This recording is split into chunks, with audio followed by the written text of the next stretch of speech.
Welcome to நாத்தனார் kitchen. ஒரு ஹெல்த்தியான பச்சை பயிறு வடை பண்ண போகிறோம். அதுக்கு முன்னாடி ஃபஸ்ட் டைம் நம்மளோட சேனலில் பார்க்குறவங்க சப்ஸ்கிரைப் பண்ணிக்கோங்க. அப்படியே பக்கத்தில் உள்ள பெல் ஐக்கானை கிளிக் பண்ணுங்கள். ஆல்ன்ற ஆப்ஷன் வரும், அதையும் ப்ரெஸ் பண்ணிக்கோங்க. அப்போ தான் நம்ம போடுற புது புது வீடியோக்கள் உங்களுக்கு நோட்டிஃபிகேஷனாக வரும். வாங்க இப்போ வடை எப்படி பண்ணலான்னு பார்க்கலாம். இப்போ பச்சை பயிறு வடை பண்ண போகிறோம். அதுக்கு ஃபஸ்ட்டு மாவை அரைச்சிக்கிறலாம்.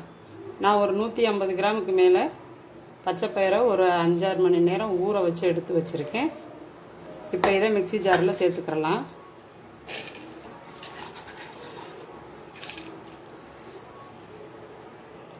இப்போ எல்லா பயிரையும் மிக்ஸி ஜாரில் போட்டாச்சு. இப்போ இது கூட காரத்துக்கு தகுந்தபடி நான் ஒரு 4 காஞ்ச வரமிளகாய் போட்டிருக்கேன். நீங்கள் பச்சை மிளகாய் வேணாலும் சேர்த்துக்கிறலாம். ஒரு 4 பல் பூண்டு, ஒரு அங்குலத்துண்டு இஞ்சியை கட் பண்ணி எடுத்து வச்சுருக்கேன். சோம்பு ஒரு சின்ன டீஸ்பூன்ட்ட 1 டீஸ்பூன் அளவு. நம்ம எடுத்துக்கிற அளவுக்கு இந்த இது போதும். நம்ம அதிகமாக பண்ணையில் கூட்டி குறைச்சி சேர்த்துக்கிறலாம். இப்போ இது கூடயே கொஞ்சம் உப்பு சேர்த்துக்கிறோம். இப்போ இது கூட கொஞ்சம் உப்பு சேர்த்துக்கிட்டோம். நல்லா அரைச்சி எடுத்துகிட்டு வந்துக்கிறலாம். பத்தலைன்னா நம்ம மாவு மிக்ஸ் பண்ணையில் சேர்த்து போட்டுக்கிறலாம். இப்போ இதை அரைச்சி எடுத்துகிட்டு வந்துக்கிறோம். இப்போ நம்ம அரைச்சி எடுத்துகிட்டு வந்தாச்சு. ரொம்ப வலுவலுன்னு அரைக்கல, ஓரளவுக்கு நல்லாவே அரைச்சாச்சு. ரொம்பவும் குறகுறப்பாகவும் இல்லை. இந்த பதத்துக்கு அரைச்சிக்கிறணும். கொஞ்சமாக தண்ணி ஊற்றி அரைச்சி எடுத்துக்கிறணும். இப்போ இது வேறு ஒரு பாத்திரத்துக்கு மாற்றிடலாம்.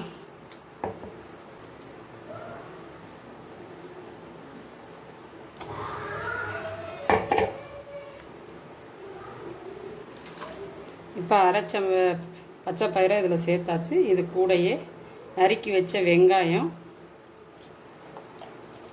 கொத்தமல்லி தழை, புதினா கொஞ்சம், சின்ன ஜீரகம் கொஞ்சம் கசக்கி போட்டுக்கிறணும். இது கூடையே அரிசி மாவு ஒரு 3 டேபிள் ஸ்பூன் அளவு சேர்த்துக்கிறணும். இப்போ அரிசி மாவையும் சேர்த்தாச்சு. நம்ம ஏற்கனவே கொஞ்சம் உப்பு சேர்த்துருக்கோம். தேவைன்னா இன்னும் கொஞ்சம் சேர்த்துக்கிறலாம். இப்போ இதையும் சேர்த்து நல்லா மிக்ஸ் பண்ணணும்.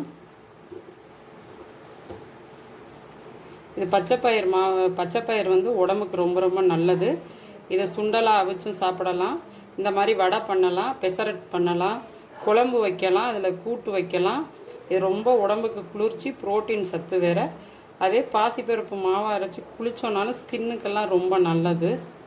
இப்போ கொஞ்சம் தண்ணி ஊற்றியே நம்ம அரைச்சிருந்தோம், அதனால் கொஞ்சம் தண்ணி ஊற்றலை. ரொம்ப கெட்டியாக இருந்தால் மட்டும் கொஞ்சம் தண்ணி சேர்த்துக்கிறணும். நம்ம அரைக்கையிலே கொஞ்சம் ஊற்றுனதுனால அந்த தண்ணியே சரியாக இருக்குது. இதுக்கு தண்ணி ஊற்ற தேவையில்லை. நம்ம பருப்பு வடை இதை எப்படி மசால் வடை பண்ணுறோமோ அதே மாதிரி தான். இப்போ நல்லா மிக்ஸ் பண்ணியாச்சு. நம்ம அரைச்ச தண்ணி இந்த வெங்காயத்தில் உள்ள தண்ணியே சரியாக ஆயிடுச்சு. இந்த அளவுக்கு பதம் இருந்தால் போதும். நம்ம வடை பிடிச்சி இப்படி தட்டுறதுக்கு இந்த மாதிரி இருந்தால் போதும். இப்போ உப்பெல்லாம் கரெக்டாக இருக்கான்னு செக் பண்ணிக்கிறணும். உப்பு டேஸ்ட் பார்த்துட்டு வேணும்னா இப்போ கொஞ்சம் போட்டு மிக்ஸ் பண்ணிக்கிறலாம். இப்போ மாவை நல்லா மிக்ஸ் பண்ணி எடுத்தாச்சு. இப்போ நம்ம வடைகளாக தட்டி போட்டுக்கிறலாம். ஆல்ரெடி நம்ம சேனலில் சுண்டல் பண்ணுறது, குழம்பு, பெசரட்டு எல்லாமே போட்டிருக்கோம். இப்போ வடை பண்ணி காட்டுறேன். இப்போ ஸ்டவ்வில் கடாயை வச்சு தேவையான அளவு, நம்மளுக்கு வடை பொரிக்க தேவையான அளவுக்கு எண்ணெய் ஊற்றிருக்கோம். இப்போ எண்ணெய் கொஞ்சம் நல்லா சூடாகட்டும். ரொம்ப சூடாக தேவையில்லை, ஓரளவுக்கு சூடானால் போதும்.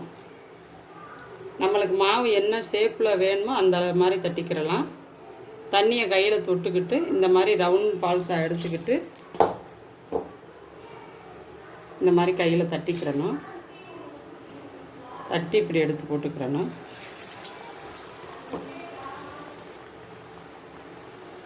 இந்த மாதிரியே எல்லாத்தையும் நம்ம தட்டி போட்டுக்கிறணும். இப்போ வடைகளை தட்டி போட்டாச்சு. அது ஒரு சைடு நல்லா வேகட்டும்.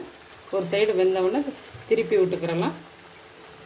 இது ரொம்ப இது ஹெல்த்தியான ஒரு ஸ்நாக்ஸு. குழந்தைகளுக்கெல்லாம் இந்த மாதிரி பண்ணி கொடுக்கலாம். நம்ம சுண்டல் அந்த மாதிரி பண்ணுறதுக்கு இந்த மாதிரி பண்ணி கொடுத்தா ரொம்பவும் டேஸ்ட்டும் நல்லாயிருக்கும். பசங்களுக்குமே ரொம்ப இது பிடிக்கும். இப்போ ஒரு சைடு வெந்துருச்சு. இப்போ நம்ம திருப்பி விட்டுக்கிறலாம்.